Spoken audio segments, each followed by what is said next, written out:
de voir finalement le frère Christian là-bas, j'avais peur de ne pas avoir de projecteur, mais on a quelqu'un. Amen.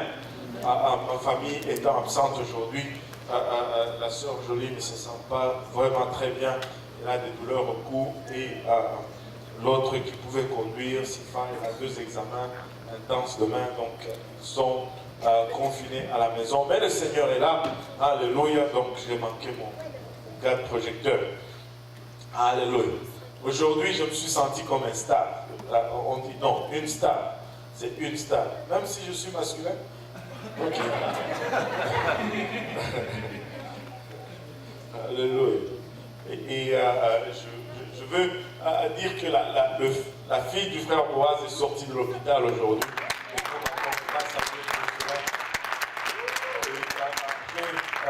Tous les examens, ils n'ont rien trouvé. Donc, ils ont été libérés de l'hôpital aujourd'hui. J'étais là pour la visiter, mais finalement, elle devait sortir. Donc, et pendant qu'elle était là, que j'étais là, il y a eu les joueurs du Canadien qui sont arrivés. Ils étaient 3. Bon, ils ont donné quelques cadeaux. Il y avait des caméras, des photos. J'étais comme, oh, Louis. Et il fallait voir leur visage un peu. À la fin, je leur demandais, mais c'est quoi vos noms? J'étais supposé les connaître, ce sont des stars. Malheureusement, je ne les connaissais pas. Et là, ils étaient comme, lui c'est tel, moi c'est tel. J'étais comme, bon, alléluia. Moi c'est pasteur Dieudonné Kaosi, l'église pentecôtiste unienne à Saint-Laurent. Alléluia. Alléluia. Et c'était juste un moment un peu. Et tu peux voir combien nous évoluons dans des sphères différentes. Amen. Tout l'hôpital était en émoi, mais le Seigneur est juste bon. Le Seigneur est juste bon. Alléluia. Le livre des Actes, 13e partie. Amen. Alléluia.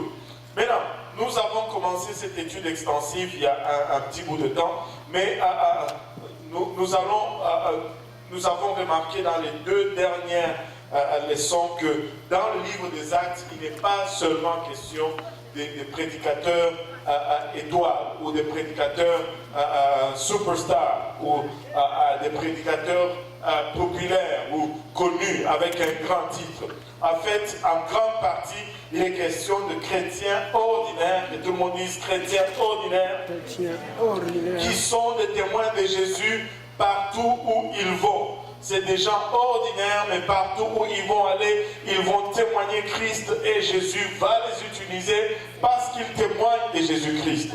Ce n'étaient pas des grands évangélistes qu'on invitait, qui étaient connus ça et là, mais c'était des chrétiens ordinaires qui témoignaient du Seigneur Jésus-Christ. Et c'est là partout où ils allaient. Et sur les 7 diacres nommés dans le livre des Actes, chapitre 6, nous lisons à propos vraiment de l'impact qu'Étienne a eu dans Acte 7 et de l'impact que Philippe a eu dans Acte 8. Acte 8, verset 35 nous dit « Alors Philippe, ouvrant la bouche et commençant par ce passage, lui annonça la bonne nouvelle de Jésus. » Et il commençait toujours où ils étaient, où leur audience était, je veux dire, et ils prêchaient Jésus. Il commençait toujours où l'audience se trouvait, et il prêchait toujours Jésus-Christ. Ne prêchez pas autre chose, prêchez Jésus-Christ. Ne parlez pas de bénédiction, de pouvoir, de miracles, de puissance. Prêchez Jésus-Christ, et le reste va suivre. Prêcher Jésus-Christ. C'est ce que Philippe a fait, c'est ce que toute l'Église dans le livre des Actes faisait, et c'est tout ce que nous devons aussi faire. Nous devons prêcher Jésus-Christ. Partout où nous allons, nous devons prêcher Jésus-Christ. Maintenant, dans Acte 9, nous allons lire à propos de la conversion dramatique de Saul de Tarse. Nous avons lu même la fois passée qui plus tard va être largement connu par le nom de l'apôtre Paul. Mais Paul n'aurait pas reçu l'expérience du salut s'il n'y avait pas d'Ananias qui était allé prier pour lui et qu'il a recouvert sa vue et qu'il a reçu le don du Saint-Esprit. Il n'aurait pas été ce qu'il était s'il n'avait pas été accepté par l'Église du Nouveau Testament. Et plutôt, il n'aurait pas été accepté par l'Église du Nouveau Testament s'il n'y avait pas Barnabas qui est allé plaider sa cause. Il ne faut jamais sous-estimer l'impact d'un saint de Dieu inconnu. Vous savez, moi, aujourd'hui, je rends grâce à Dieu pour une personne. Il y a une personne qui a joué un rôle important dans ma croissance dans le Seigneur. Et c'est la sœur Suzy, Nana Suzy. Est-ce qu'il y en a qui connaissent Nana Suzy ici? Elle s'assoit toujours ici. Des fois, elle crie après les enfants. Mais je me rappellerai toujours de ce jour-là où après, non, c'était durant le service. J'entrais pour venir, je m'assoyais souvent là où la sœur Rosalie est assise quand je me suis converti. C'était ma place, là. C'était ma place. Dans le service anglophone. Et un soir, je rentrais pour rejoindre mon épouse. Et elle sortait. Non, j'étais avec mon épouse. Et elle sortait. On s'est croisés à peu près là où se limite la cage de son, ou la cage des escaliers. On s'est croisés là, elle nous a arrêtés. Il y avait le frère Hector qui venait de l'autre côté. Elle a arrêté, elle a dit, frère Hector, as-tu rencontré ces jeunes couples? Le frère Hector dit, non, pas encore. Il dit, regarde, ils sont beaux, c'est un beau jeune couple, ils sont nouveaux dans l'église. Est-ce que tu veux faire une étude biblique avec eux? Le frère Hector a dit, oui, il n'y a pas de problème. Et ainsi, on s'est changé les numéros et on a commencé ainsi l'étude biblique. C'était toute une vie transformée par l'étude biblique. Et vous savez, il y a des secrets dans cette église. Un des meilleurs enseignants des études bibliques, c'est le frère Hector Guzman. La plupart des choses, beaucoup de choses que j'enseigne, il a planté cela en moi.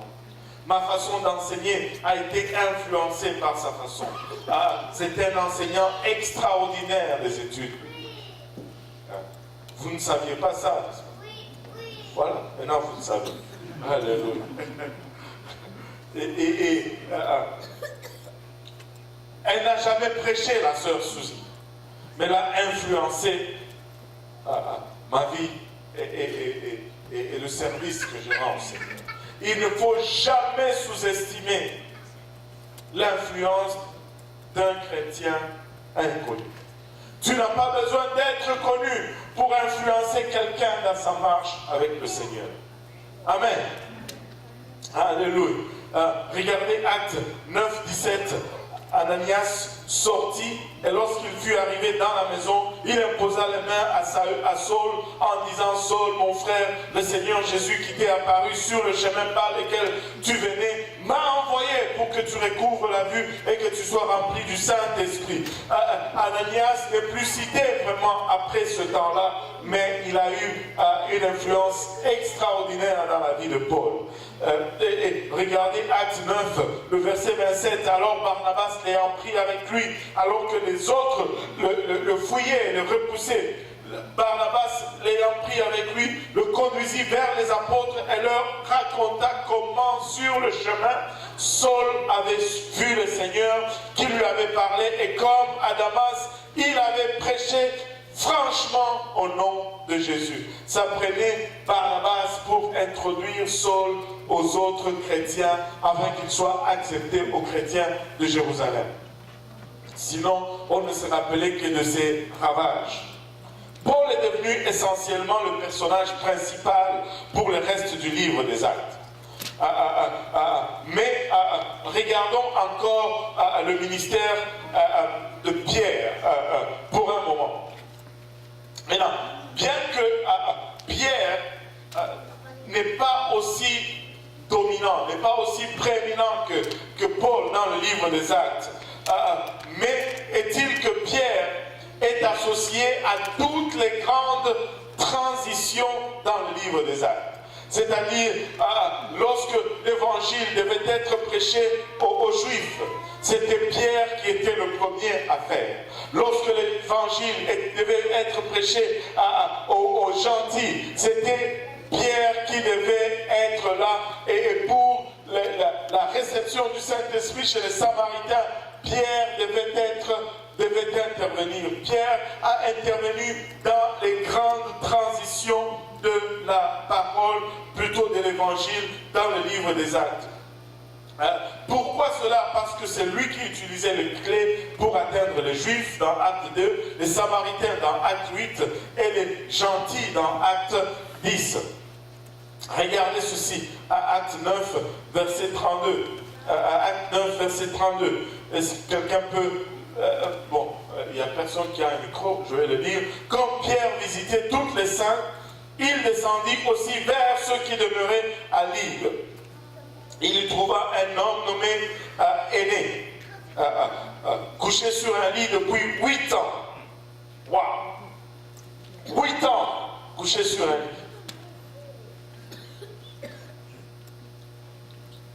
lit. Et paralytique, bien sûr. Pierre lui dit, Aîné, Jésus-Christ te guérit, lève-toi et arrange ton lit. Lève-toi et arrange ton lit. Pendant que je mettais tout ça ensemble, ce verset est une conviction. Quand nous nous levons, nous devons toujours arranger notre lit.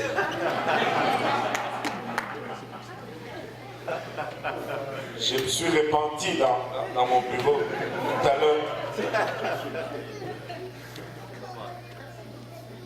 Il faut arranger le lit quand tu te lèves. Allô? Alléluia. De nous. Et aussitôt il s'éleva. Tous les habitants de Lydde et du Saron le virent et ils se convertirent au Seigneur. Maintenant, l'apôtre Paul était impliqué dans un ministère itinérant.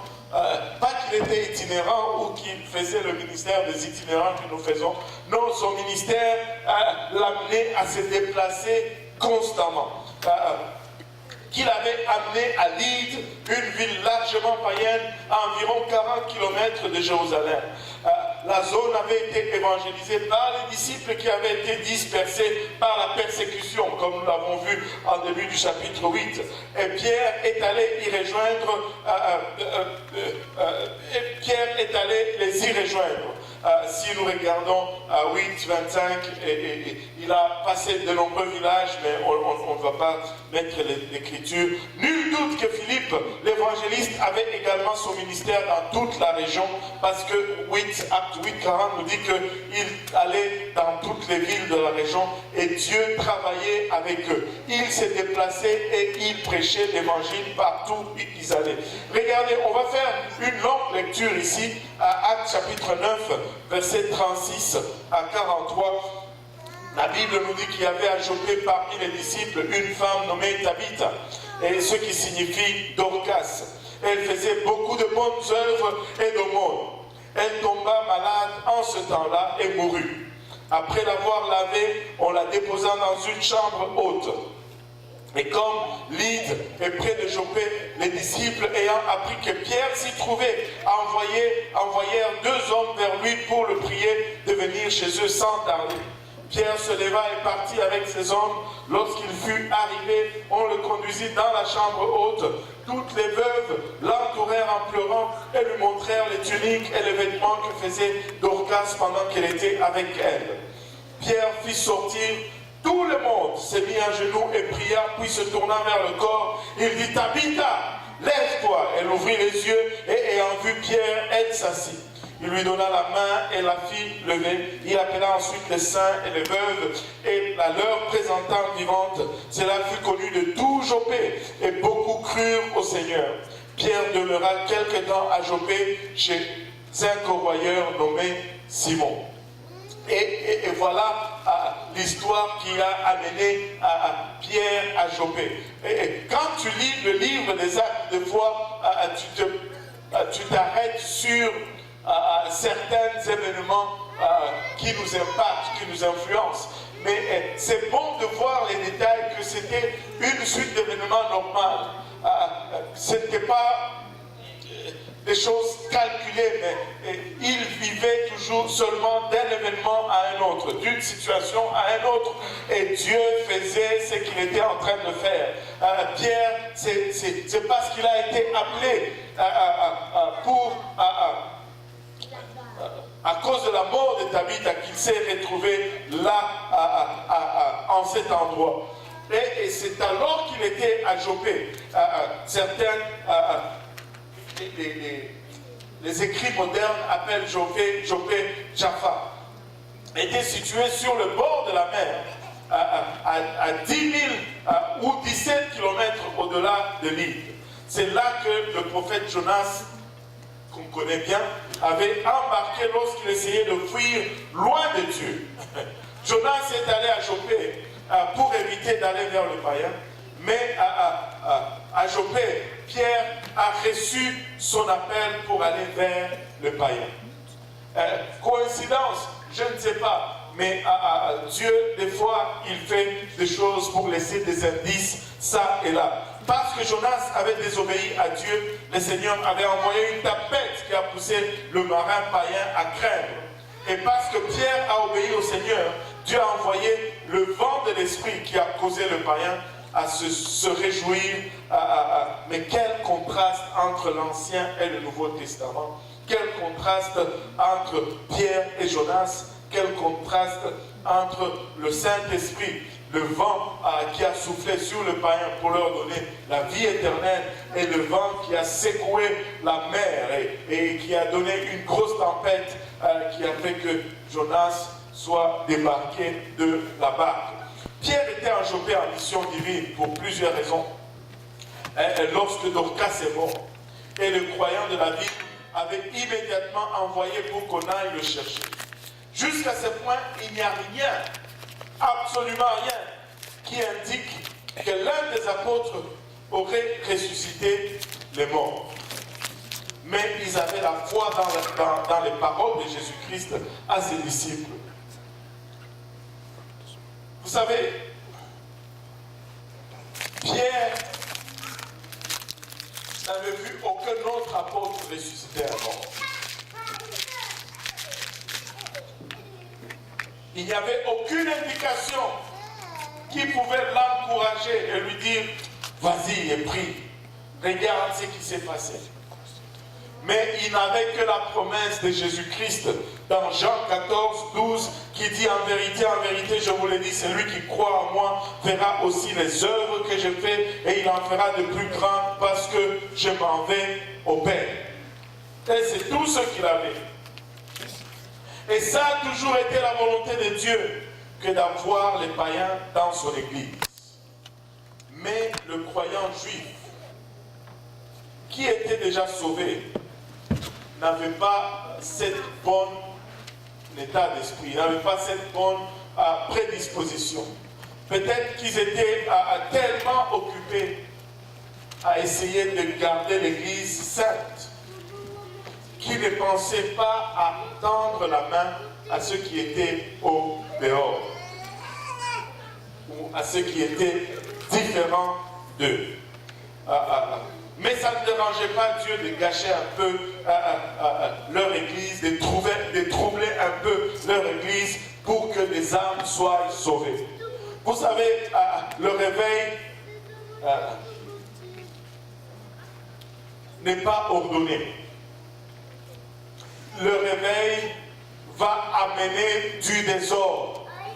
Le réveil va nous sortir de notre zone de confort. Le réveil n'est plus du tout classe. Amen. Le réveil signifie tu cèdes ta place à un autre. Le réveil signifie tu t'assois peut-être à côté de quelqu'un qui sent l'alcool, qui sent la cigarette. Le réveil signifie peut-être que tu dois accepter quelqu'un à côté de toi qui est d'une nationalité que tu as haï peut-être toute ta vie. Le réveil dérange. Des fois, nous allons prier pour le réveil, mais quand le réveil arrive, nous commençons à nous plaindre. Allô? Oh, l'église n'est plus ce qu'elle était. Il n'y a plus de place pour avoir notre dîner dans le sous-sol. Il y a trop de monde maintenant. Mais tu as prié pendant 15 ans pour le réveil. Maintenant que le réveil est là, tu te plains. Et quand les nouveaux viennent, ils ne connaissent pas toute notre routine.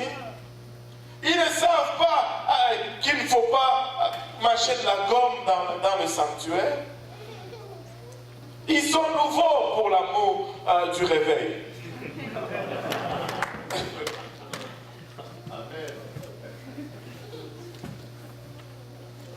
Nous sommes dans l'église, ça fait des années, nous connaissons où nous devons aller, où nous ne devons pas aller, quand répondre et quand ne pas répondre. Hier, à Hochelaga, j'avais quelqu'un qui répondait tout le temps, qui commentait tout le temps, qui voulait aussi donner son opinion. Mais c'est correct, ça arrive quand le réveil arrive. Amen. Donc, juste être patient, le temps que tous ces gens soient aussi assimilés, soient aussi en ordre. Nous devons les aimer, nous devons les enseigner, nous devons être patients avec eux, mais nous devons les garder parmi nous. C'est le réveil. C'est le réveil. Vous savez, tu arrives, ta place où tu t'assoyais avant, il y a quelqu'un d'autre qui est assis. Là, tu dois t'asseoir au balcon. C'est le réveil. Ne te fâche pas. Ne te fâche pas, c'est le réveil. Allô? C'est le réveil. Regarde ton voisin, dis-lui, c'est le réveil. Alléluia. Ça nous demande d'être patient, ça nous demande d'être tolérant. Ça va être un peu chaotique, mais c'est le réveil. Alléluia. Vous savez, nous voulons la force. Un taureau, c'est fort. Amen. Et on en a besoin pour labourer le champ. Mais parce que c'est fort et que c'est puissant, ça brise aussi tout dans la grange. Amen. Regardez ce que nous dit Proverbe 14, ici, verset 4. S'il n'y a pas de bœuf, la crèche est vide. C'est la vigueur des bœufs qu'on doit l'abondance des revenus. Mais pour garder ces bœufs, on doit supporter qu'ils cassent certaines choses de fois. On doit supporter qu'ils créent un peu de désordre de fois. Parce qu'on sait qu'il va produire. Vous savez, il y a plusieurs choses qui ne se font pas comme ils doivent être faits. Amen. Vous savez, je préfère quelqu'un qui travaille en désordre que celui qui ne travaille pas du tout.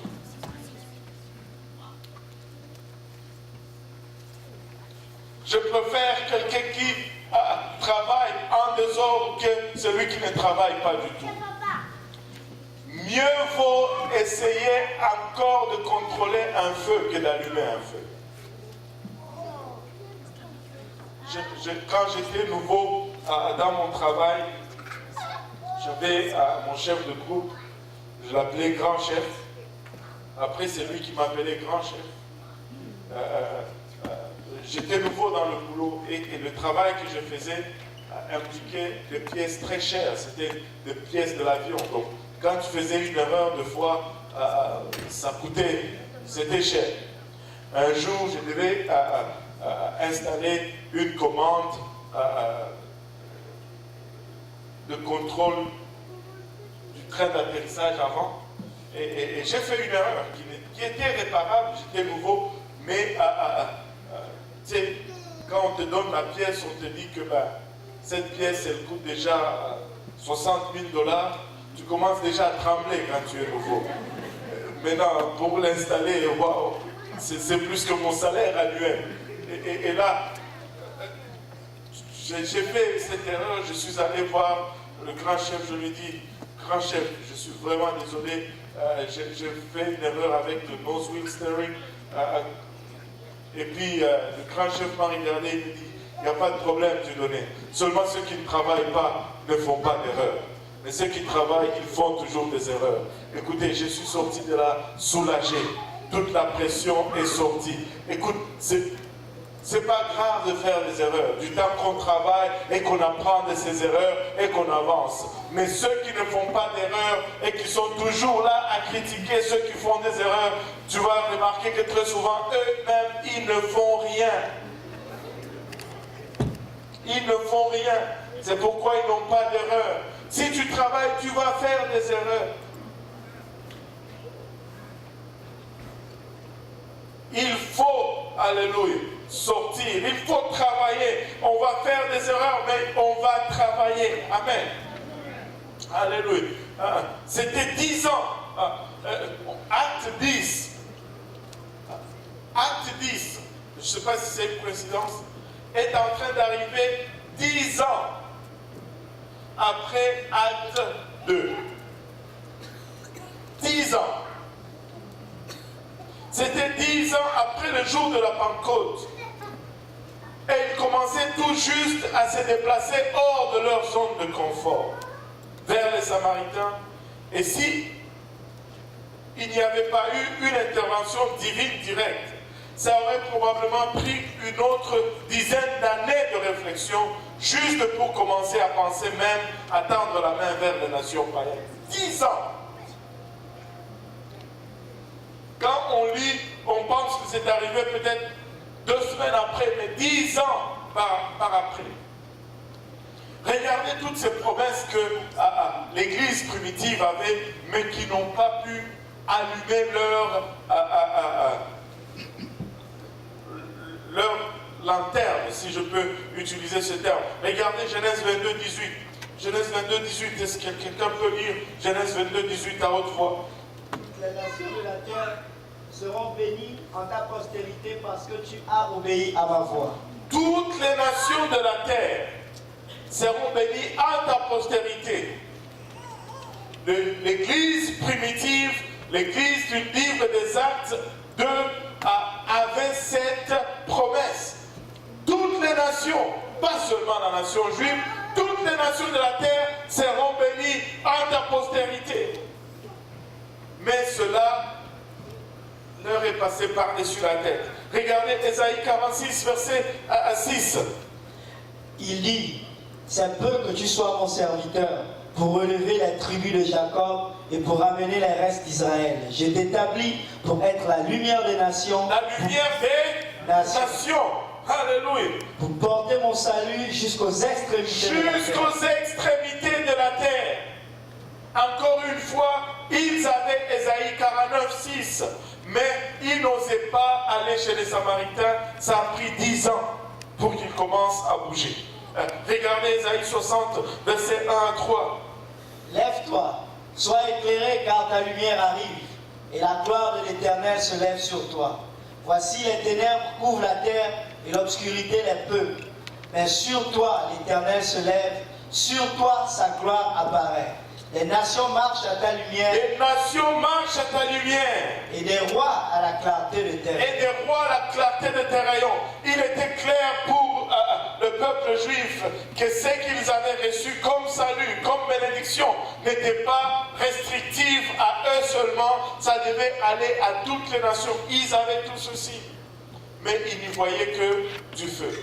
Regardez, dernier passage, Malachie 1, 11.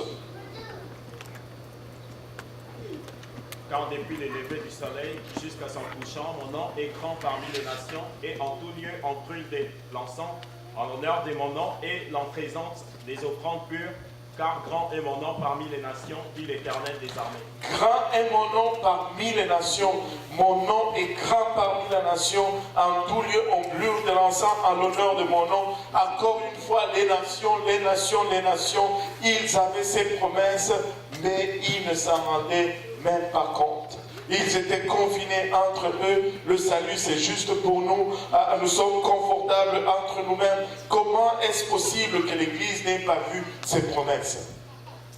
Écoutez, si nous ne faisons pas attention, nous allons rester confortables entre nous-mêmes. C'est moi, mon pasteur et mon dirigeant des chants, notre petite église, nous sommes confortables et nous allons aller, nous allons écouter un bon petit serment. Le Seigneur va nous dire combien il nous aime, combien il nous bénit et nous rentrons chez nous et la vie continue. Non, ce n'est pas pour cela que le Seigneur nous a sauvés. Nous ne voulons pas rester confortables. Alléluia. Ce n'est pas pour cela que le Seigneur nous a sauvés. Regardez Actes 10, versets 1 à 2. Tout un contraste. Il y avait à Césarée un homme nommé Corneille, centenier dans la cohorte dite italienne. Cet homme était pieux. Alléluia. Il craignait Dieu avec toute sa maison. Il faisait beaucoup d'aumônes au peuple et priait Dieu continuellement. Il priait Dieu continuellement. Tu sais, pendant que l'Église était confinée à Jérusalem et qu'ils étaient en train de se consoler entre eux, Corneille priait. Pendant qu'ils étaient en train de se cacher de la persécution, Corneille priait. Alors que Jésus donnait la promesse du Saint-Esprit, Corneille priait.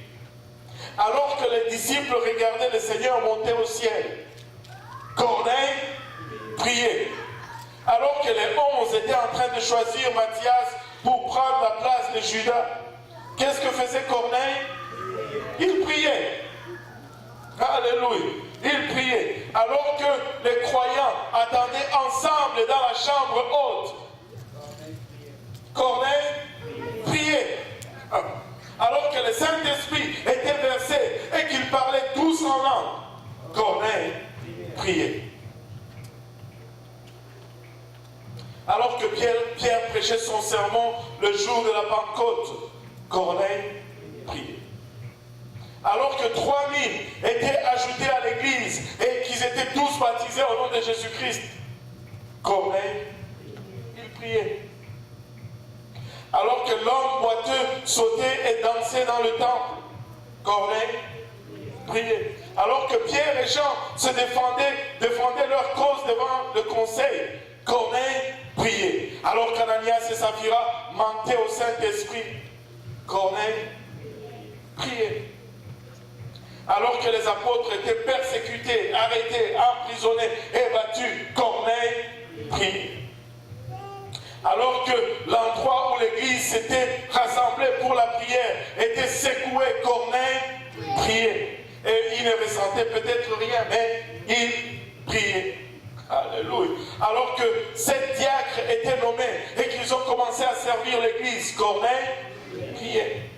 Alors qu'Étienne prêchait son sermon et qu'il se faisait lapider, alléluia, pour cela Corneille priait, alléluia. Alors que Simon le sorcier essayait d'acheter la puissance de Dieu, Corneille lui priait. Alors que Philippe l'évangéliste baptisait le Lyque éthiopien, Corneille priait. Alors que Saul était appréhendé par Jésus sur le chemin de Damas, Corneille priait. Alors que Pierre était en prière et que Dorcas était ressuscité de mort, Corneille lui priait. Et je ne sais pas, ça fait combien de temps que tu pries, laisse-moi te dire, continue de prier. N'arrête pas de prier. Et de l'autre côté, si tu es l'église aujourd'hui, réveille-toi. Il y a peut-être quelqu'un qui est en train de prier et que c'est toi qui retiens la réponse à sa prière. Corneille priait. Alléluia. Et vers la 9e heure, au verset 3 du jour, il vit clairement dans une vision un ange de Dieu qui entra chez lui et qui lui dit, Corneille, le regard fixé sur lui et saisi de foi, il répondit, qu'est-ce, Seigneur? Et l'ange lui dit, tes prières et tes aumônes sont montées devant Dieu.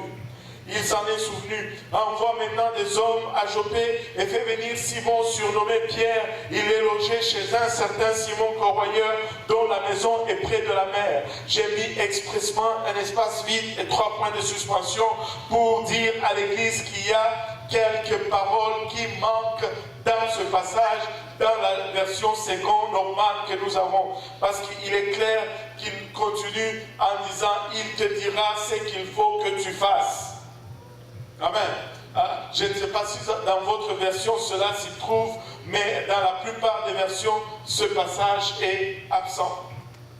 Dès que l'ange qui lui avait parlé fut parti, Corneille appela 2 de ses serviteurs, et un soldat pieux d'entre ceux qui étaient attachés à sa personne, et après leur avoir tout raconté, il les envoya à Joppé.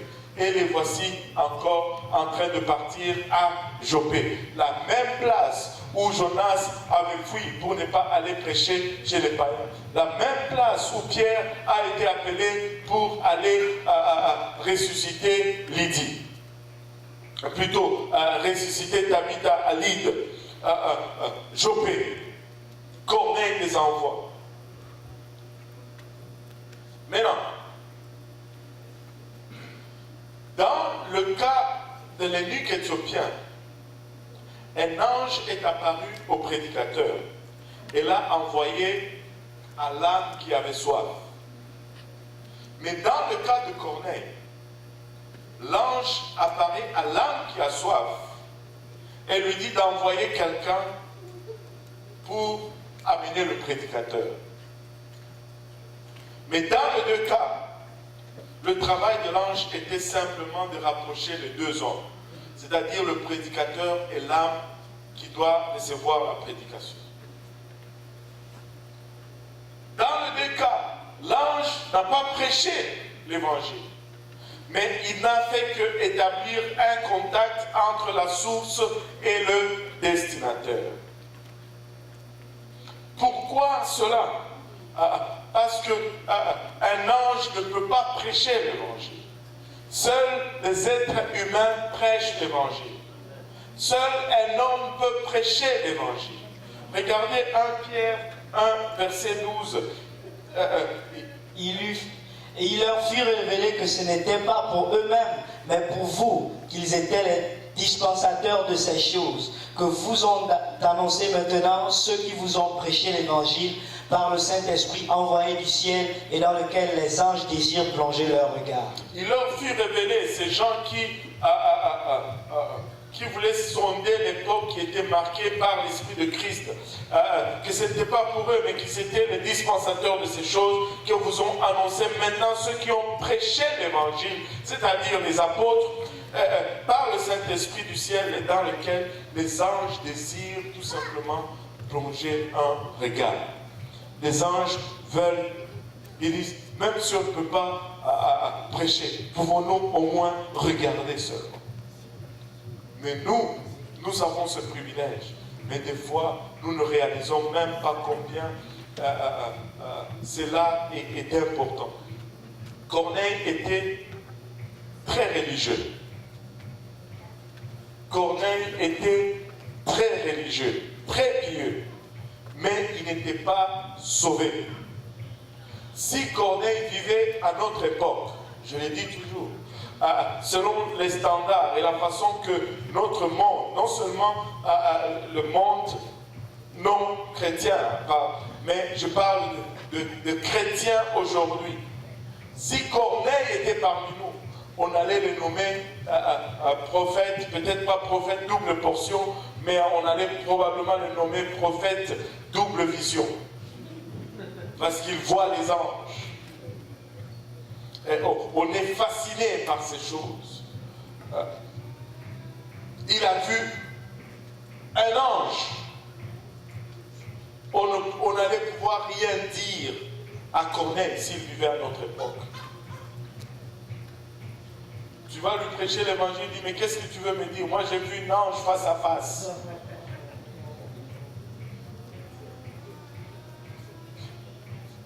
On n'allait pouvoir rien dire à Corneille. Mais Corneille avait un esprit complètement différent. Il était prêt d'être sauvé, mais il n'était pas sauvé. Il avait besoin d'un prédicateur pour lui dire ce qu'il faut qu'il fasse.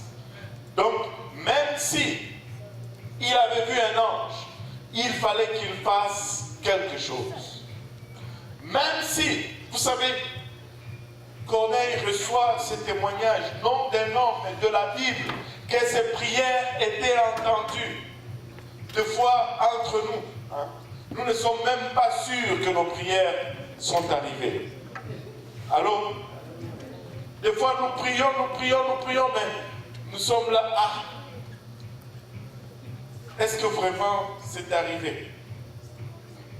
Mais lui, il a l'assurance que c'est arrivé. Ces aumônes ou ces offrandes, Dieu les a agréées. Waouh! En plus, il voit un ange face à face et il parle à l'ange. Écoutez, s'il est saint, il est déjà au ciel, lui. Qu'est-ce qu'on va lui dire encore? Ça, c'est selon nos standards. Mais selon les standards de Dieu, c'était Corneille. C'est beau tout ça. Mais ça te prend encore quelque chose. Envoie quelqu'un à Joppé qu'il fasse venir Corneille, plutôt qu'il fasse venir Pierre, parce qu'il faut qu'il te dise ce qu'il faut que tu fasses. Ta justice, Corneille, c'est bien beau, mais c'est comme des guenilles sales. Ça prend ma justification. Envoie quelqu'un à Joppé pour qu'il te dise ce qu'il faut que tu fasses. Et regardez la suite, Acte 10, verset 9 à 18. Le lendemain, comme ils étaient en route et qu'ils s'approchaient de la ville, Pierre monta sur le toit. Vers la 6e heure pour prier, il eut faim et il voulait manger. Pendant qu'on lui préparait à manger, il tomba en extase. Il vit le ciel ouvert et un objet semblable à une grande nappe attachée par les 4 coins qui descendait et s'abaissait vers la terre, et où se trouvaient tous les quadrupèdes et les reptiles de la terre et les oiseaux du ciel. Et une voix lui dit, « Lève-toi, Pierre, tue et mange. » Mais Pierre dit, « Mon Seigneur, car je n'ai jamais rien mangé de souillé ni d'impur. » Et pour la seconde fois, la voix se fit encore entendre à lui. « Ce que Dieu a déclaré pur, ne le regarde pas comme souillé. » Cela arriva jusqu'à 3 fois, et aussitôt après l'objet fut retiré dans le ciel. Tandis que Pierre ne savait en lui-même que penser du sens de la vision qu'il avait eue, voici les hommes envoyés par Corneille s'étaient informés de la maison de Simon, se présentèrent à la porte et demandèrent à haute voix si c'était là que logeait Simon, surnommé Pierre. Waouh! Regardez le verset 17. Tandis que Pierre ne savait en lui-même que penser du sens de la vision qu'il avait eue. Les hommes sont envoyés par Corneille, sont arrivés. Le temps de Dieu est toujours parfait. Des fois, nous nous cassons la tête. Tu sais, tu peux avoir la vision, tu peux avoir l'appel, mais être hors du temps est aussi dramatique que ne pas avoir l'appel pour la vision. Ce n'est pas assez que de réaliser ce que Dieu te demande. Mais il faut être dans le temps de Dieu. Il faut être dans le temps de Dieu. Regardez, ils ont été envoyés à Jérusalem et ils ont attendu 10 jours jusqu'à ce que le temps soit accompli. Et la Bible nous dit, lorsque le temps fut accompli, Marie a conçu Jésus. C'est toujours dans le temps de Dieu. Dieu est le maître de temps et de circonstances. Ce n'est pas juste assez que de faire quelque chose, mais encore faut-il être dans le temps de Dieu. Si tu sors avant le temps, tu vas te brûler. Tu risques d'être usé avant que le temps n'arrive. Mais nous avons un problème. Très souvent, nous pensons que plus le temps passe parce que nous sommes limités par le temps. Mais Dieu n'est pas limité par le temps. Mais laissez-moi vous dire, si tu es dans le temps de Dieu, Dieu peut faire plus avec peu de temps que toi tu ne peux faire lorsque tu essaies de commencer avant le temps. Quand tu commences avant le temps, tu épuises tes ressources. Tu t'épuises toi-même. Et quand arrive finalement le temps du Seigneur, peut-être que tu es déjà brûlé et tu n'es plus bon à rien. Le temps de Dieu est parfait. les 3 hommes sont arrivés à Joppé de Césarée alors que Pierre était encore en train de réfléchir sur l'essence de la vision. Et ce n'est pas suffisant que Dieu prépare les pécheurs. Et nous prions pour que Dieu prépare les pécheurs. Ce n'est pas suffisant que Dieu prépare les pécheurs si les prédicateurs ne sont pas préparés. Ce n'est pas assez que les pécheurs soient prêts à recevoir l'évangile si nous ne sommes même pas prêts à aller prêcher cet évangile. Nous devons étudier notre parole. Nous devons avoir la parole de Dieu en nous. Nous devons la lire chaque jour. Nous devons prier chaque jour. Nous devons être prêts à aller livrer le message. Nous devons être prêts à aller livrer le message, sinon nous allons rater l'occasion. Et cela n'est pas la responsabilité juste du pasteur. Nous sommes tous prédicateurs de l'évangile. Nous sommes tous prédicateurs de l'évangile. Vous allez vous retrouver à des places où je ne mettrai jamais le pied. C'est vous qui devez y amener l'évangile.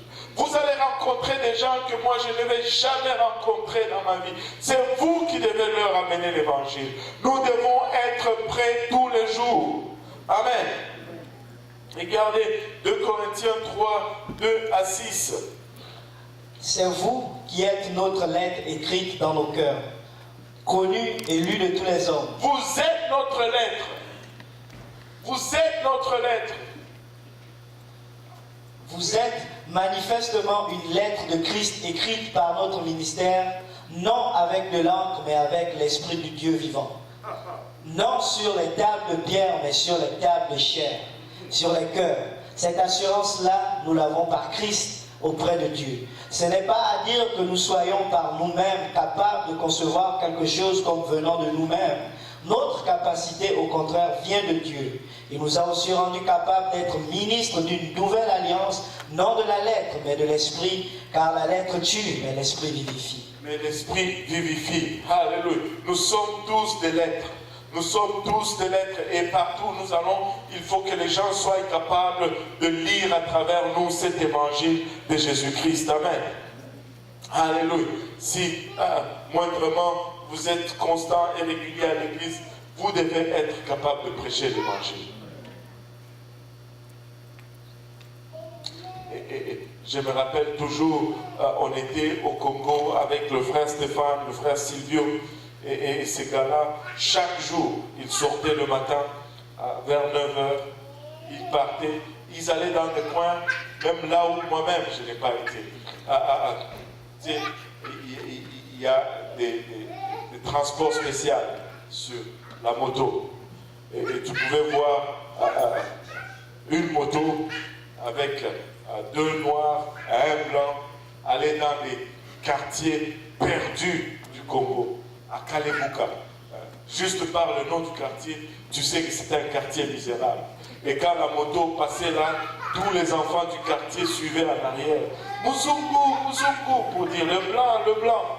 Et c'était comme ça. Et une remarque qui revenait tout le temps, c'était ceci. Êtes-vous des pasteurs? Et eux, ils disaient, non, non, nous ne sommes pas des pasteurs, nous sommes juste des fidèles, si je peux dire. Êtes-vous des pasteurs? Non, non, nous sommes juste des chrétiens. Pourquoi est-ce que cette question a été posée? À cause de leur façon de délivrer l'évangile.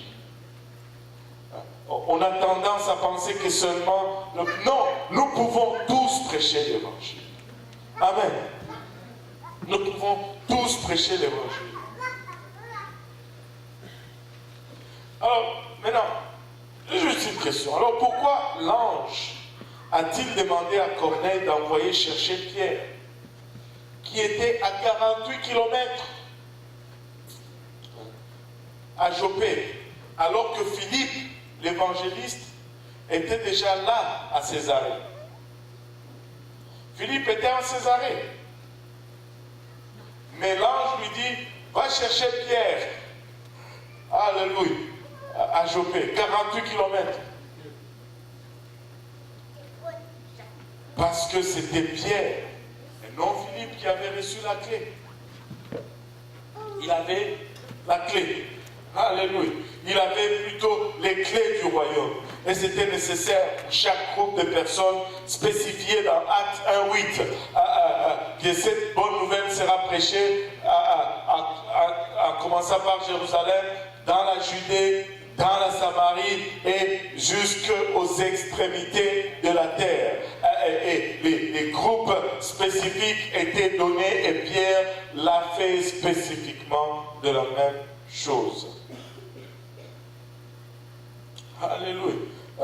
Acte 1:8 nous dit, mais vous recevrez une puissance du Saint-Esprit survenant sur vous et vous serez mes témoins en Jérusalem, dans toute la Judée, dans la Samarie jusqu'aux extrémités de la terre. Et Matthieu 16, 18, 19, il nous dit, et moi je te dis que tu es Pierre, que sur cette pierre je bâtirai mon église et que les portes du séjour de mort ne prévaudront point contre elle. Alléluia. Et je te donnerai les clés du royaume des cieux. Et ce que tu lieras sur la terre sera lié dans les cieux. Et ce que tu délieras sur la terre sera délié dans le ciel. Maintenant, retournons à Pierre alors qu'il est en train de réfléchir à la chose. Actes 10, 19 à 24. Et quand Pierre était à réfléchir sur la vision, l'Esprit lui dit, vois 3 hommes t'aideront. Lève-toi, descends et pars avec eux sans hésiter, car c'est moi qui les ai envoyés. Pierre donc descendit et il dit à ses hommes, voici, je suis celui que vous cherchez. Quels sont les motifs qui vous amènent? Ils répondirent, Corneille, centenier, homme juste et craignant Dieu, et de qui toute la nation des Juifs rend un bon témoignage, a été divinement averti par un saint ange et de te faire venir dans sa maison et d'entendre tes paroles. Pierre donc le fit entrer et les logea. Le lendemain, il s'éleva et partit avec eux. Quelques-uns des frères à Joppé l'accompagnèrent. Ils arrivèrent à Césarée les jours suivants. Corneille les attendait et avait invité ses parents et ses amis intimes. Waouh, regardez un peu ceci. Le verset 20 nous dit, et part avec eux, le Seigneur insiste, sans hésiter. Sans hésiter. Maintenant, Pierre est resté, il a dormi la nuit. Ce n'est pas qu'il a hésité. Quand il dit sans hésiter ici, il dit ne fais aucune distinction. Ne le regarde pas différemment et par rapport à cela, tu commences à hésiter ou à douter. Écoutez, nous devons apporter cet évangile sans hésiter, sans faire des distinctions par rapport aux différents groupes. Sans hésiter. N'hésite pas, ne fais aucune distinction. Nous devons prêcher à tout le monde. Pareillement, notre église doit refléter nos Walmart. Si nous allons au Walmart, nous voyons la population, le pourcentage des gens. Nous venons à l'église, nous devons voir la même chose. Nous avons un problème à résoudre. Amen. Notre église ne reflète pas encore le Walmart. Allô? Quand je vais chez Walmart, je vois plus de blancs que de noirs. Quand je vais chez Maxi, je vois plus de blancs que de noirs. Ça me laisse croire que nous avons tendance à prêcher l'évangile plus aux noirs qu'aux blancs. Écoutez, ça a été clair pour moi ce jour-là. Et je vous dis, ces choses, des fois, Dieu me les donne juste alors que je suis en train de prêcher. Dieu ne m'a pas envoyé ici au Canada pour gagner des Congolais. Ça ne fait aucun sens. Si il voulait gagner des Congolais, il allait me laisser au Congo. Il y a plus de Congolais, j'allais être plus rentable là-bas. Alors, Dieu ne nous a pas envoyés ici pour gagner les Noirs. Sinon, il allait nous laisser en Afrique. On allait être plus efficace ou plus rentable. Il nous a envoyés ici pour des Canadiens d'abord. Oh, alléluia. Aide-nous, Seigneur. Et je comprends, des fois nous sommes... Vous savez c'est quoi? C'est l'intimidation, c'est la peur. Même si nous ne voulons pas l'avouer, c'est dans notre subconscient. Tu sais, tu vois, Saint-Jérôme, il y a plus de noirs dans l'église que de blancs. Ça ne marche pas. Saint-Jérôme, il y a un problème. Et non seulement notre église, mais presque toutes les églises évangéliques là-bas, à part peut-être, je ne sais pas, mais ça ne marche pas. Il y a quelque chose que nous ne faisons pas correctement, que nous devons changer. Alors, alléluia. Aide-nous, Seigneur. Le verset 25, lorsque Pierre entra. Lorsque Pierre entra. Oh, avant ceci, laisse-moi dire ceci. Ils arrivèrent à Césarée le jour suivant. Corneille attendait et avait invité ses parents et ses amis intimes. Tu sais, quand tu connais la vérité, tu ne la gardes pas pour toi-même. Sinon, tu n'es pas convaincu de cette vérité. Il est allé voir ses parents et j'ai trouvé une bonne chose. Venez aujourd'hui. Et voir ses amis. Et écoutez, il y a une bonne chose. Venez à la maison. Et il a invité ses parents et ses amis. Alléluia. Maintenant, 25. Lorsque Pierre entra, Corneille, qui était allé au dépens de lui, tomba à ses pieds et se prosterna. Mais Pierre les releva en disant, lève-toi, moi aussi je suis un homme. Et conversant avec lui, il entra et trouva beaucoup de personnes réunies. Vous savez, leur dit-il, il est défendu à un juif de se lier avec un étranger ou d'entrer chez lui. Mais Dieu m'a appris à ne regarder aucun homme comme souillé et impur. C'est pourquoi je n'ai pas eu d'objection à venir, puisque vous m'avez appelé. Je vous demande donc pour quel motif vous m'avez envoyé chercher. Corneille dit, il y a 4 jours, à cette heure-ci, j'ai prié dans ma maison à 9e heure, et voici un homme vêtu d'un habit éclatant, se présentant devant moi, et dit, Corneille, ta prière a été exaucée, et Dieu s'est souvenu de tes demandes. Envoie donc à Joppé, et fais venir Simon, surnommé Pierre. Il est logé dans la maison de Simon, corroyeur, près de la mer. Aussitôt j'ai envoyé vers toi, et tu as bien fait de venir. Maintenant donc nous sommes tous devant Dieu pour entendre tout ce que le Seigneur t'a ordonné de nous dire. Regardez, au verset 29, Pierre dit, je n'ai pas eu d'objection à venir. Donc, qu'est-ce qu'il veut dire par là? Il veut dire tout simplement, je n'ai eu aucune remise en question. Je n'ai pas remis en cause. Je n'ai pas hésité, je n'ai pas questionné. Vous savez que par la loi, je ne suis pas autorisé de venir ici.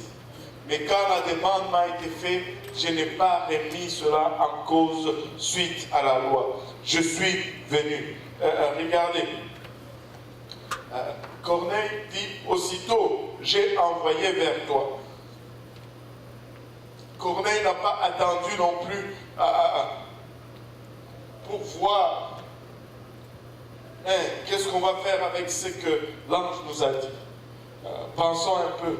Tu sais, il y a ces choses, des fois, nous prions pour, alors que nous devons juste exécuter ou prendre une décision. Il n'a pas attendu. Aussitôt, il a envoyé. Et il dit, nous sommes réunis pour entendre tout ce que le Seigneur t'a ordonné de nous dire. Déjà là, Corneille lui-même était convaincu que ce que Pierre disait, ce n'était pas l'opinion de Pierre, mais ce que Pierre disait, c'était Dieu qui lui a ordonné de le dire. Et ça, c'était la clé, sûrement, qui a motivé son obéissance et le résultat qui a suivi. Maintenant, regardez au verset 34 à 43. Alors Pierre, ouvrant la bouche, dit, en vérité, je reconnais que Dieu ne fait point exception des personnes. Mais qu'en toute nation, c'est lui qui les craint et qui pratique la justice lui est agréable. Il a envoyé la parole aux fils d'Israël en leur annonçant la paix par Jésus-Christ, Dieu le Seigneur de tous. Vous savez ce qui est arrivé dans toute la Judée, après avoir commencé en Galilée à la suite du baptême que Jean a prêché. Vous savez comment Dieu a oint du Saint-Esprit et de force Jésus de Nazareth, qui allait de lieu en lieu, faisant du bien et guérissant tous ceux qui étaient sous l'empire du diable, car Dieu était avec lui. Nous sommes témoins de tout ce qu'il a fait dans le pays des Juifs et à Jérusalem. Ils l'ont tué en le pendant au bois. Dieu a ressuscité le troisième jour et il a permis qu'il apparût. Non à tout le peuple, mais aux témoins choisis d'avance par Dieu, à nous qui avons mangé et bu avec lui après qu'il fut ressuscité des morts. Et Jésus nous a ordonné de prêcher au peuple, d'attester que c'est lui qui a été établi par Dieu, juge des vivants et des morts.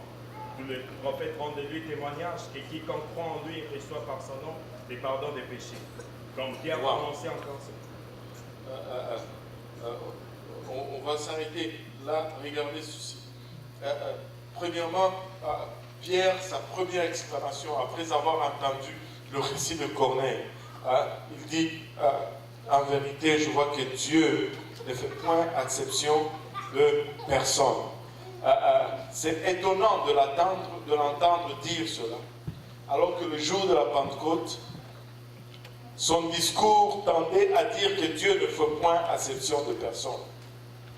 C'est étonnant de l'entendre dire cela, alors qu'il connaissait toutes les Écritures de l'Ancien Testament et toutes les promesses que nous avons lues au début, qui étaient dans la parole que ces bénédictions étaient pour toutes les nations.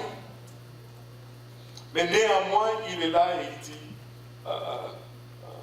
en tout cas, il voit que Dieu ne fait point exception de personne. Et j'aime, il a commencé à prêcher Jésus-Christ. Il a commencé à prêcher l'Évangile. Il n'a pas prêché autre chose. Il a commencé à prêcher l'Évangile. Et Pierre a commencé à aller à travers l'Évangile.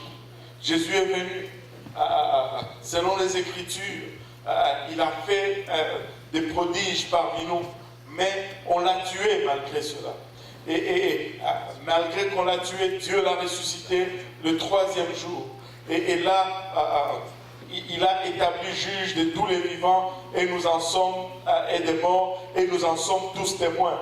Et alors qu'il arrive à cet endroit, quand il dit tous les prophètes rendent de lui le témoignage, que quiconque croit en lui reçoit par son nom le pardon des péchés. Alors que Pierre arrive à ce point, le Saint-Esprit tombe sur tous ceux qui étaient là. Il commençait au fait à parler du baptême au nom de Jésus-Christ. Il a développé l'évangile et là il commençait à introduire que tous les prophètes rendent de lui les témoignages, que quiconque croit en lui reçoit par son nom le pardon des péchés. Pouvez-vous deviner qu'est-ce qui devait être la suite pour le message de Pierre? Le pardon des péchés est obtenu par le moyen du baptême d'eau en son nom. Ainsi, vous devez vous repentir et vous devez être baptisé en son nom pour recevoir. Et c'est ce qu'il s'est préparé à dire. Et alors qu'il commençait à introduire le sujet du baptême, le Saint-Esprit l'interrompt. Le Saint-Esprit interrompt son sermon. Et vous savez, quand le Saint-Esprit interrompt un sermon, c'est correct. Parce qu'il peut faire un travail meilleur que n'importe quel prédicateur.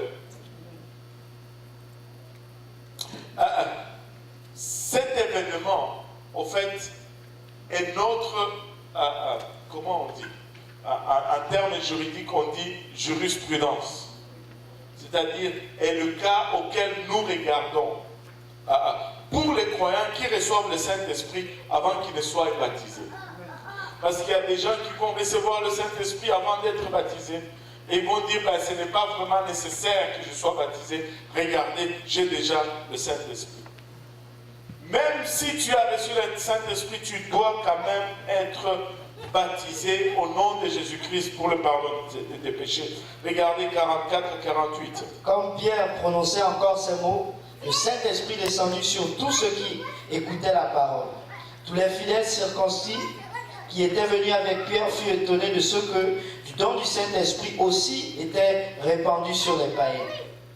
Car ils les entendaient parler en langue et glorifier Dieu. Alors Pierre dit, « peut-on refuser l'eau du baptême à ceux qui ont reçu le Saint-Esprit aussi bien que nous? Et il ordonna qu'ils fussent baptisés au nom du Seigneur, sur quoi ils le prièrent de rester quelques jours auprès d'eux. Il ordonna qu'ils fussent baptisés au nom du Seigneur Jésus-Christ. Il n'y a pas, dans votre Bible, il n'y a pas de chrétiens non baptisés. Ça n'existe pas. C'est seulement de nos jours qu'on peut être chrétien sans être baptisé. Un chrétien non baptisé au nom de Jésus-Christ, c'est une espèce inexistante dans votre Bible. Dans votre Bible, il y a une autre espèce qui n'existe pas. Il n'y a pas de chrétiens qui ne sont pas remplis du Saint-Esprit. Ça n'existe pas. Vous savez, aujourd'hui, des fois, pour se moquer de nous, on dit, mais dans votre église, tout le monde parle en langue. Je dis, mais est-ce que tu as lu Acte 2? Tout le monde parlait en langue dans l'église, dans Acte chapitre 2. Ils étaient tous remplis du Saint-Esprit et parlaient en langue comme l'Esprit leur donnait de s'exprimer. Ils étaient tous des parleurs en langue. Et des fois, quand on nous dit ça, on est un peu gêné, on est un peu frustré. Retournez aux références. Ils parlaient tous en langue dans leur église. Jusqu'à ce qu'il y ait des visiteurs. Alléluia. Ça n'existe pas. Quelqu'un qui est chrétien, qui n'a pas reçu le don du Saint-Esprit avec le parler en langue, ça n'existe pas dans votre Bible. Ça, c'est le modèle biblique et ça doit être le modèle universel pour l'Église. Le livre des Actes, c'est notre livre de référence pour l'opération et l'état de l'Église. Amen. Quand l'Église est née le jour de la Pentecôte, les disciples parlaient en langue comme l'Esprit leur donnait de s'exprimer. Simon le sorcier avait observé des preuves quand les Samaritains ont reçu le Saint-Esprit par l'imposition de main. Il a vu quelque chose et la seule chose qu'il a observée, c'est de parler en langue et il voulait la même chose. Alléluia. Paul avait cette expérience, Actes 9, 17, 18, car il parlait en langue plus que quiconque dans l'église de Corinthe. 1 Corinthiens 14, 18. Le croyant qui avait seulement connu le baptême de Jean ont été rebaptisés et ont parlé en langue. Acte 19. La maison de Corneille, dont nous venons de parler, ils ont tous parlé en d'autres langues quand ils ont reçu le Saint-Esprit. Ça n'existe pas dans votre Bible, un chrétien qui ne parle pas en langue ou qui n'est pas baptisé au nom de Jésus. Même si dans la maison de Corneille, ils étaient tous repentis et qu'ils avaient reçu le Saint-Esprit, Pierre est retourné immédiatement au fait qu'ils avaient besoin d'être baptisés pour recevoir le pardon des péchés par son nom. Pourquoi est-ce qu'il a fait cela? Parce que ces trois étapes sont les clés, que tout le monde dise les clés.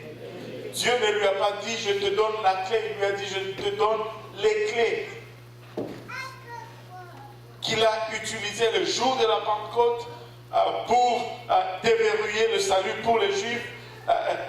Le baptême n'est pas une option, le baptême est un ordre, c'est une ordonnance. Le baptême est conditionnel au salut, le baptême n'est pas optionnel au salut. Acte 2, 38, le verset... Pierre leur dit, répandez-vous et que chacun de vous soit baptisé au nom de Jésus-Christ pour le pardon de vos péchés et vous recevrez le don du Saint-Esprit. Car la promesse est pour vous, pour vos enfants et pour tous ceux qui sont au loin, en aussi grand nombre que le Seigneur notre Dieu les appellera. Wow. En aussi grand nombre que le Seigneur notre Dieu les appellera. Au jour de la Pentecôte, Pierre a prêché sous l'onction. Et il a prêché quelque chose à laquelle lui-même ne croyait même pas encore. Même pas 10 ans plus tard, il ne croyait pas encore à cela. Mais là, il y croyait parce qu'il sait maintenant que Dieu ne fait point acception de personne.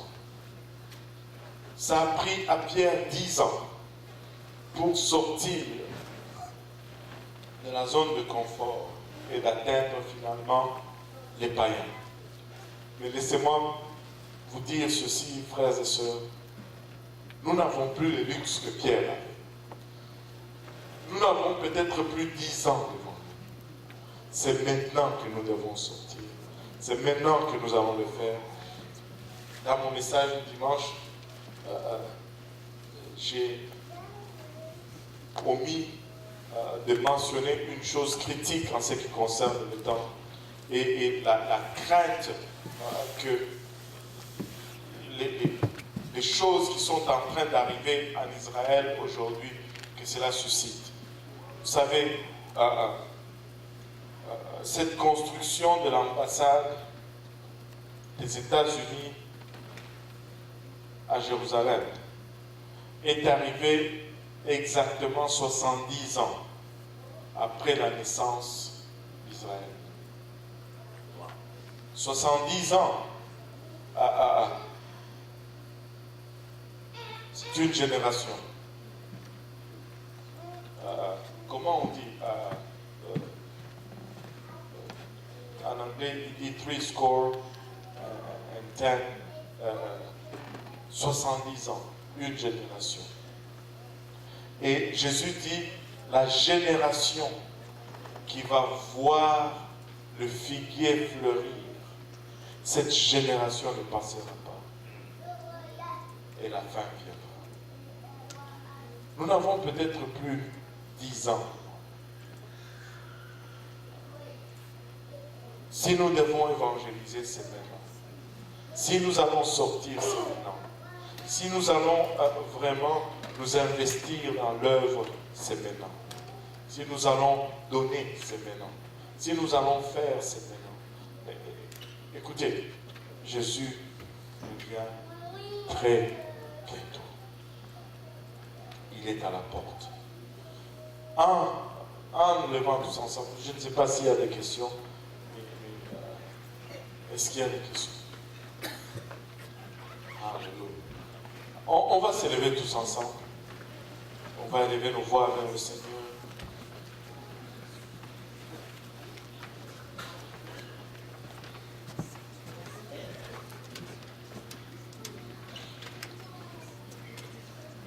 Alléluia.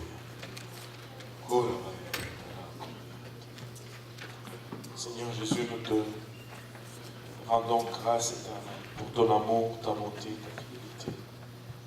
Merci, Papa, pour le privilège que nous avons de savoir ces choses, Seigneur, d'être conscient de l'imminence de ton retour. Papa, notre prière, c'est que ton retour ne nous prenne pas par surprise. Pas au-delà de cela, Seigneur, que tu nous aides, Papa, à être encore davantage zélés pour ton royaume, Seigneur. Papa, secours-nous dans notre zone de confort, s'il le faut, Seigneur. Et Papa, d'une quelconque manière, Seigneur, que nous puissions prêcher cet évangile. Père, rends-nous conscients, Papa, de l'imminence de ton retour. Rends-nous conscients, Papa, du temps, Seigneur Jésus-Christ, qui est sur nous. Et ne nous permets pas, Seigneur, d'être distraits, Papa, par les futilités à gauche et à droite, Papa. Mais permets-nous plutôt de prioriser, Papa, et la bachata de Dieu. Aide-nous tous ensemble, Seigneur, que ces paroles que nous recevons jour après jour, Papa, trouve une place dans nos cœurs où ça va vraiment germer, va produire de fruits, Papa, dignes de repentance, de fruits, Papa, qui nous conduisent dans la vie éternelle. Garde-nous tous ensemble et nous te prions encore une fois, Seigneur, Papa, pour le restant de cette journée, Papa, le restant de la semaine, jusqu'à ce que nous allons nous rencontrer prochainement. Avec action de grâce dans le cœur, nous te prions dans le nom précieux de Jésus. Nous disons tous au nom de Jésus. Alléluia. Serrez la main de votre voisin et dites-lui, le Seigneur revient bientôt.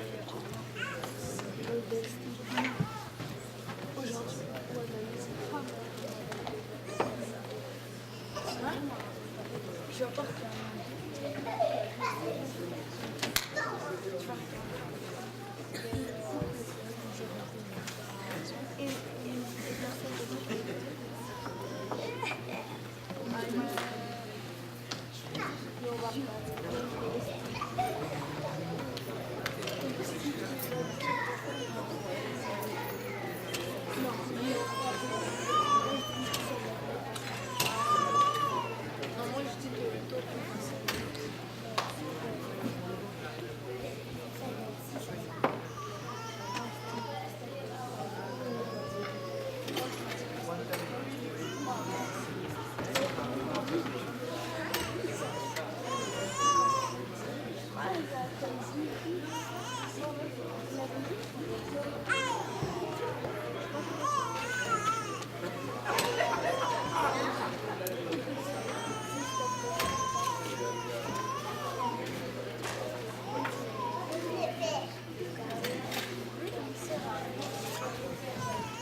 Wesh, mais est-ce que Touquet c'est la gueule?